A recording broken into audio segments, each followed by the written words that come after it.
भगवान विष्णु को प्रसन्न करने के लिए एकादशी तिथि को शुभ माना जाता है। वैदिक पंचांग के अनुसार आषाढ़ माह में योगिनी एकादशी मनाई जाती है। इस दिन श्रीहरि और मां लक्ष्मी की पूजा अर्चना करने का विधान है, साथ ही व्रत किया जाता है। धार्मिक मान्यता के अनुसार इस व्रत को करने से साधक को जीवन में सभी सुख मिलते हैं, साथ ही भगवान विष्णु की कृपा से रुके हुए काम पूरे होते हैं। ऐसे में आइए जानते हैं कि योगिनी एकादशी की डेट और पारण समय के बारे में। इसके बाद हम कथा भी सुनेंगे। इसके साथ ही इस एकादशी के महत्व, पूजा विधि, मंत्र और उपाय के बारे में भी जानेंगे।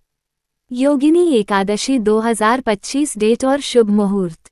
वैदिक पंचांग के अनुसार आषाढ़ माह के कृष्ण पक्ष की एकादशी तिथि 21 जून को सुबह 07:18 पर शुरू होगी। वहीं इस तिथि का समापन 22 जून को सुबह 04:27 पर होगा। ऐसे में 21 जून को योगिनी एकादशी व्रत किया जाएगा। योगिनी एकादशी 2025 व्रत पारण टाइम। एकादशी व्रत का पारण द्वादशी तिथि पर करना चाहिए। व्रत पारण करने का समय दोपहर 01:47 से 04:35 तक है। ब्रह्म मुहूर्त सुबह 04:04 से 04:44 तक। विजय मुहूर्त दोपहर 02:43 से 03:39 तक।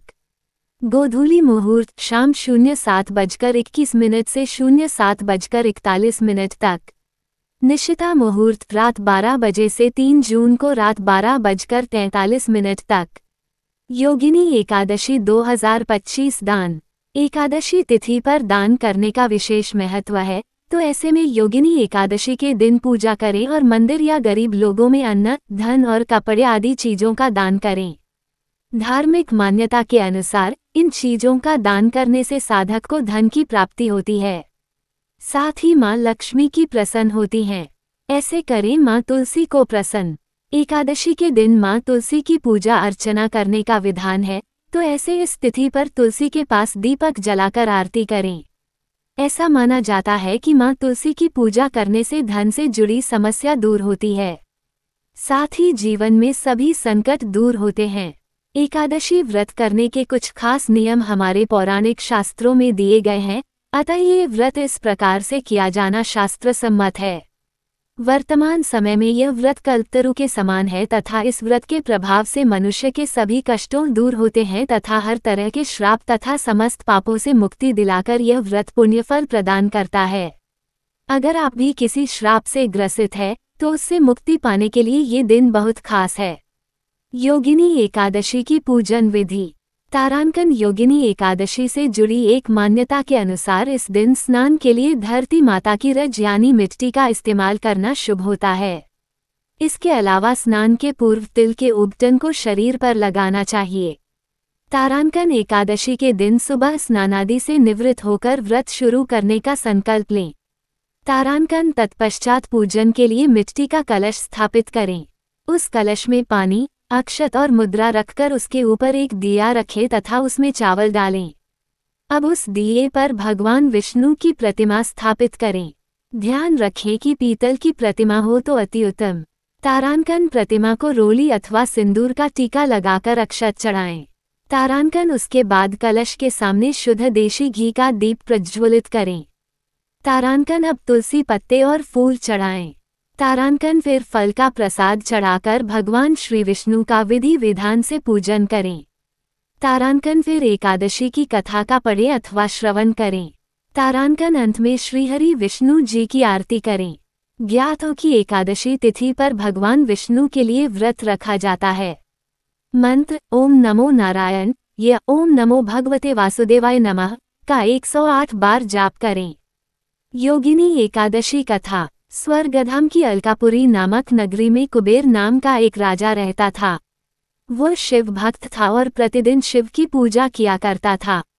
हेम नाम का एक माली पूजन के लिए उसके यहाँ फूल लाया करता था। हेम की विशालाक्षी नाम की सुंदर स्त्री थी। एक दिन वह मानसरोवर से पुष्प तो ले आया, लेकिन कामासक्त होने के कारण वह अपनी स्त्री से हास्य विनोद तथा रमन करने लगा। इधर राजा उसकी दोपहर तक राह देखता रहा। अंत में राजा कुबेर ने सेवकों को आज्ञा दी कि तुम लोग जाकर माली के न आने का कारण पता करो, क्योंकि वह अभी तक पुष्प लेकर नहीं आया। सेवकों ने कहा कि महाराज वह पापी अतिकामी है, अपनी स्त्री के साथ हास्य विनोद और रमन कर रहा होगा। ये सुनकर कुबेर ने क्रोधित होकर उसे बुलाया। हेममाली राजा के भय से कांपता हुआ उपस्थित हुआ।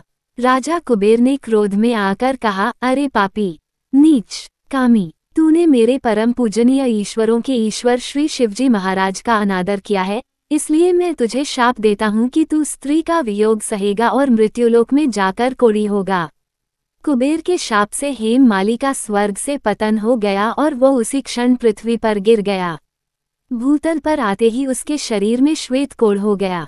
उसकी स्त्री भी उसी समय अंतर ध्यान हो गई।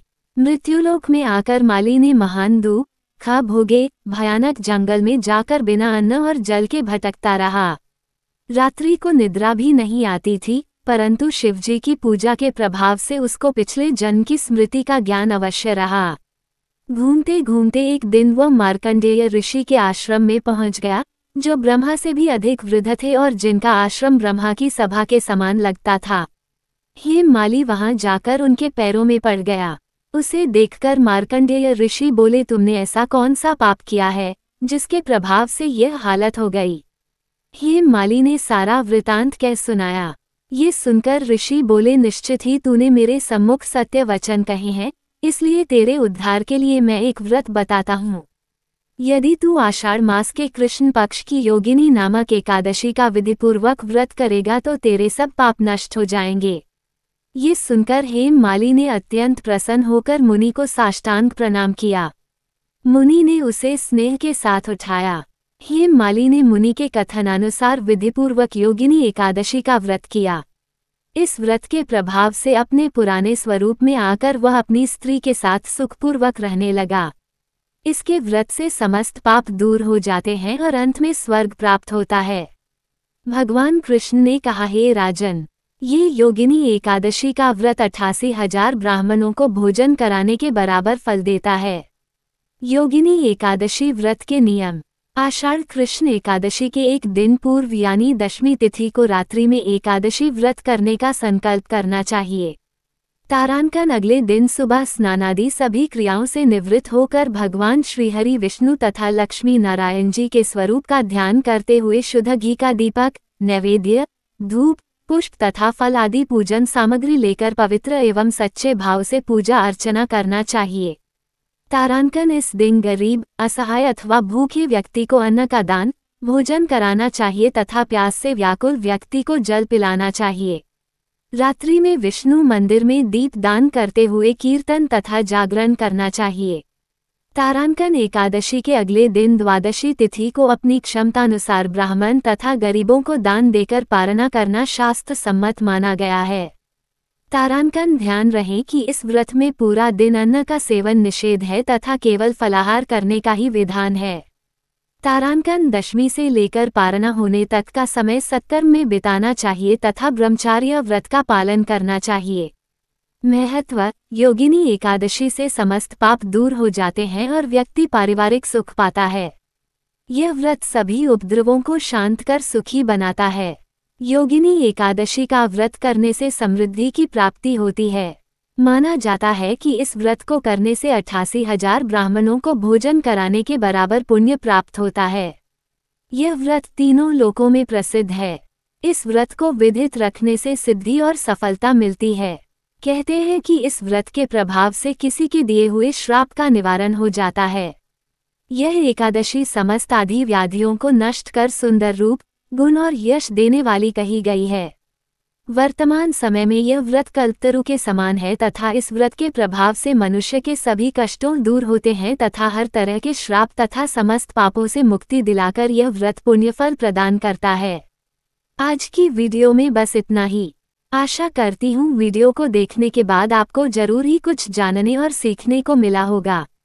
ऐसे ही रोजाना एक नई वीडियो देखने के लिए इस चैनल को जरूर सब्सक्राइब कर ले और वीडियो पसंद आया हो तो लाइक और शेयर करना ना भूले, क्योंकि वीडियो बनाने में बहुत मेहनत लगती है और आपकी एक लाइक से बहुत मोटिवेशन मिलता है।